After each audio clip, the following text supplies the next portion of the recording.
ಸಚಿವರ ವಿರುದ್ಧ ಬಹಿರಂಗವಾಗಿ ಕೆಲವೊಂದಷ್ಟು ಜನ ಶಾಸಕರು ಸಿಟ್ಟನ್ನ ಹೊರಹಾಕ್ತಾ ಇದ್ದಾರೆ. ಶಾಸಕಾಂಗ ಸಭೆಯಲ್ಲೇನೆ ಶಾಸಕರು ಆಕ್ರೋಶವನ್ನು ವ್ಯಕ್ತಪಡಿಸಿದ್ದಾರೆ. ಸುಮಾರು 5ಕ್ಕೂ ಹೆಚ್ಚು ಸಚಿವರ ವಿರುದ್ಧ ಶಾಸಕರು ಆಕ್ರೋಶಗೊಂಡಿದ್ದಾರೆ. ಉಸ್ತುವಾರಿ ಸಚಿವರ ವರ್ತನೆ ಬಗ್ಗೆ ಶಾಸಕರು ಕಿಡಿಕಾರಿದ್ದಾರೆ. ನಾವು MLA ಶಾಸಕರು ನಮ್ಮ ಸಚಿವರಿದ್ದಾರೆ, ನಮ್ಮ ಸರ್ಕಾರ ಇದೆ ಅಂತ ಹೇಳಿ ನಾವು ಹೋಗಿ ಮಾತಾಡಕ್ಕೆ ಹೋದ್ರೆ ನಮ್ಮ ಕೆಲಸಗಳೇ ಆಗ್ತಾ ಇಲ್ಲ ಇಲ್ಲಿ. ಅದು ಬಿಟ್ಟು ಬೇರೆ ಪಕ್ಷದಲ್ಲಿದ್ರೇ ಚೆನ್ನಾಗಿರುತ್ತೆ, ಬೇರೆ ಪಕ್ಷದವ್ರದೇ ಕೆಲಸ ಮಾಡ್ಕೊಡ್ತಾ ಇದ್ದಾರೆ ಇವರು ಹೊರತು ನಮ್ಮ ಪಕ್ಷದವ್ರದೇ ನಮ್ಮ ಕೆಲಸಗಳನ್ನ ಮಾಡ್ಕೊಡ್ತಾ ಇಲ್ಲ ಅನ್ನುವಂಥದ್ರ ಬಗ್ಗೆ ಅಸಮಾಧಾನವನ್ನು ವ್ಯಕ್ತಪಡಿಸ್ತಾ ಇದ್ದಾರೆ. ನೋಡಿ, ಕನಿಷ್ಠ ನಿಯೋಗವನ್ನು ಕೊಂಡೊಯ್ಬೇಕು, ಅವಕಾಶ ಕೊಡಬೇಕಿತ್ತು ಅನ್ನುವಂಥದ್ದನ್ನು ತಮ್ಮಯ್ಯ ಮಾತಾಡ್ತಾರೆ. KJ ಜಾರ್ಜ್ ಅವರ ಬಗ್ಗೆ ನಾನು ಯಾಕೆ ನಿಯೋಗವನ್ನು ಕೊಂಡೊಯ್ಬೇಕು ಅಂತ ಅವ್ರು ನೇರವಾಗಿ ಪ್ರಶ್ನೆ ಮಾಡ್ತಾರೆ. ಸೊ ಹೀಗೆ ಟಾಕ್ ಫೈಟ್ ಅಂತೂ ನಡೀತಾ ಇದೆ. ಈ ಶಾಸಕಾಂಗ ಸಭೆಯಲ್ಲೇ ಬಹಿರಂಗವಾಗಿ ಇವರು ಕಿತ್ತಾಡ್ಕೊಂಡಿರುವಂಥ ಒಂದಷ್ಟು ವಿಚಾರಗಳು ಬಹಿರಂಗವಾಗ್ತಾ ಇದೆ. ನಾವು ಬೇಡವಾ, ನಮ್ಮ ಅವಶ್ಯಕತೆ ನಿಮಗಿಲ್ವಾ, ನಾವು ಕೂಡ ಕಾಂಗ್ರೆಸ್ ಪಕ್ಷದವರೇ, ನಾವು ಭಾಗಿ, ಇನ್ಮೇಲೆ ನಿಮಗೆ ಬೇಕಾದನ್ನು ನೀವು ಮಾಡಿ, ನಮಗೆ ಬೇಕಾದನ್ನು ನಾವು ಮಾಡಬೇಕಾಗತ್ತೆ ಅನ್ನೋ ರೀತಿಯಲ್ಲೂ ಕೂಡ ಮಾತಾಡ್ತಾ ಇದ್ದಾರೆ. ಹೆಚ್ಚಿನ ಮಾಹಿತಿ ನಮ್ಮ ಪ್ರತಿನಿಧಿ ಪ್ರಮೋದ್ ನೀಡ್ತಾರೆ. ಪ್ರಮೋದ್, ಈ ಮುಂಚಿಂದಲೂ ಕೂಡ ಸರ್ಕಾರ ಅಸ್ತಿತ್ವಕ್ಕೆ ಬಂದು ಅವರು ಕಾರ್ಯಭಾರ ಸ್ಟಾರ್ಟ್ ಮಾಡಿದಾಗ್ಲಿಂದಲೂ ಕೂಡ ಈ ಶಾಸಕರು ಮತ್ತು ಸಚಿವರ ನಡುವಿನ ಒಂದು ಭಿನ್ನಾಭಿಪ್ರಾಯಗಳು ಇದ್ದೇ ಇದೆ. ಸೊ ಆಗ್ಲಿಂದಲೂ ಕೂಡ ನಾವು ಮಾತಾಡ್ತಾನೆ ಬರ್ತಾ ಇದೀವಿ. ಬಹುಶಃ ಆ ಕಂದಕ ಇನ್ನೂ ಜಾಸ್ತಿ ಆಗ್ತಾ ಇದೆ ಅಂತ ಅನ್ಸುತ್ತೆ. ಈಗ ಯಾವ್ಯಾವ ಸಚಿವರ ವಿರುದ್ಧ ಈ ಬಹಿರಂಗ ಅಸಮಾಧಾನಗಳು ವ್ಯಕ್ತವಾಗ್ತಾ ಇವೆ, ಯಾವ ಶಾಸಕರುಗಳು ಈ ರೀತಿಯಾಗಿ ಬಹಿರಂಗವಾಗಿ ಅಸಮಾಧಾನ ತೋಡ್ಕೊಳ್ತಾ ಇದ್ದಾರೆ, ಎಕ್ಸಾಕ್ಟ್ ಆಗಿ ಪ್ರಾಬ್ಲಮ್ ಆಗ್ತಾ ಇರೋದು ಎಲ್ಲಿ ಹಾಗಾದ್ರೆ?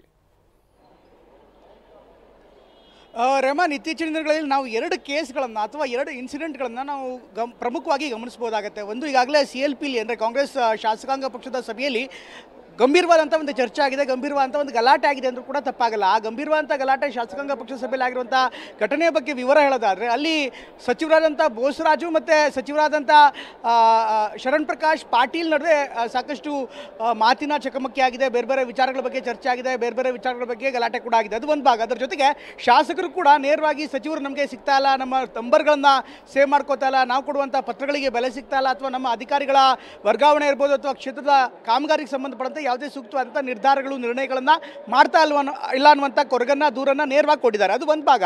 ಅದರ ಜೊತೆಗೆ ಮತ್ತೊಂದು ಇಂಟ್ರೆಸ್ಟಿಂಗ್ ಆದಂಥ ಸಂಗತಿ ಅಂದರೆ ರೆಹಮಾನ್, ನಿನ್ನೆ ನಡೆದಂಥ ಒಂದು ಪ್ರಮುಖವಾದಂಥ ಸಭೆಯಲ್ಲಿ ಪ್ರಮುಖವಾಗಿ ಚಿಕ್ಕಮಗಳೂರಿಗೆ ಕುಡಿಯೋ ನೀರಿನ ಸಮಸ್ಯೆ ಅಂತೆ ಅದನ್ನು ಬಗೆಹರಿಸುವಂಥ ನಿಟ್ಟಿನಲ್ಲಿ ಒಂದು ಮೀಟಿಂಗ್ ಕೂಡ ಆಯಿತು. ಈ ಮೀಟಿಂಗ್ನಲ್ಲಿ ಆ ಭಾಗದ ಶಾಸಕರಾದಂಥ ಚಿಕ್ಕಮಗಳೂರಿನ ಶಾಸಕರಾದಂಥ ತಮ್ಮಯ್ಯ ಅವರು ಸಚಿವ KJ ಜಾರ್ಜ್ ವಿರುದ್ಧವೇ ಮಾತನಾಡುವಂಥ ಘಟನೆ ಕೂಡ ಈಗ ಬೆಳಕು ಬಂದಿದೆ. ಅಂದರೆ ಸರ್ಕಾರದಲ್ಲಿ ಯಾವ ರೀತಿ ಸಚಿವರ ವಿರುದ್ಧವೇ ಈಗ ಶಾಸಕರು, ಪಕ್ಷದ ಶಾಸಕರು, ಅದೇ ಸರ್ಕಾರದ ಅದೇ ಪಕ್ಷದ ಶಾಸಕರು ಹೇಗೆ ಸಿಟ್ಟಾಗ್ತಾ ಇದ್ದಾರೆ ಅನ್ನೋದಕ್ಕೆ ಒಂದು ಸಣ್ಣ ಉದಾಹರಣೆ ಅಷ್ಟೇ.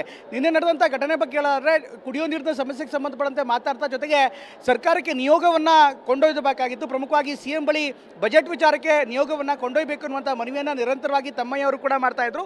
ಆದರೆ ಪ್ರತ್ಯೇಕವಾಗಿ ನಿಮ್ಮ ಜೊತೆಗೆ ಮಾತನಾಡಬೇಕು ಅಂತ ಜಾರ್ಜ್ ಬಳಿ ಕೂಡ ಅವರು ಮನವಿ ಮಾಡಿದರು. ಜಾರ್ಜ್ ಅದಕ್ಕೆ ಸಮಯ ಕೊಡಲಿಲ್ಲ ಅನ್ನುವಂಥ ಕಾರಣಕ್ಕೋಸ್ಕರ ಅವರು ಕೂಡ ನೇರವಾಗಿ ಮಾತನಾಡಿದ್ದಾರೆ. ಅಂದರೆ ಸಭೆಯಲ್ಲೇ ಅವರು ನೇರವಾಗಿ ಮಾತನಾಡಿ, ನಾವು ಬೇಡವಾ ನಿಮಗೆ, ನಿಮ್ಮ ಅಕ್ಕಪಕ್ಕದವ್ರನ್ನ ನೀವು ಮಾತಾಡಿಸ್ತೀರಿ, ನಮ್ಮನ್ನು ಮಾತಾಡಿಸಲ್ಲ ಅನ್ನುವಂಥ ಮಾತನ್ನು ಕೂಡ ಅವರು ನೇರವಾಗಿ ಈ ಸಂದರ್ಭದಲ್ಲಿ ತಮ್ಮಯ್ಯನವರು ಸಿಟ್ಟಾಗಿ ಹೇಳಿದ್ರು. ಅದಾದ ಬಳಿಕ ಜಾರ್ಜ್ ಅವರು ಕೂಡ ತಮ್ಮಯ್ಯ ಅವರಿಗೆ ತಿರುಗೇಟನ್ನು ಕೊಟ್ಟರು. ಒಬ್ಬ ಸಚಿವರಿಗೆ ಈ ರೀತಿ ಮಾತನಾಡೋದು ಸರಿಯಲ್ಲ ಅಂತ.